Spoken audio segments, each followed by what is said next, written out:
Hello YouTube, I'm working on this Whirlpool. That's the model number. Double microwave oven. And this one had the F1E5 air. And we replaced this inverter board. This replaces the big transformer, the diode, and the capacitor. So it's a little bit different than the normal microwaves.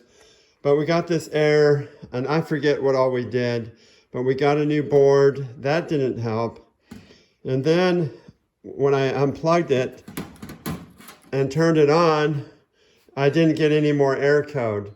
So then we went ahead and replaced the MAGNETRON, and that took care of it. So if you have this air, you might unplug the inverter and see if the air still comes up.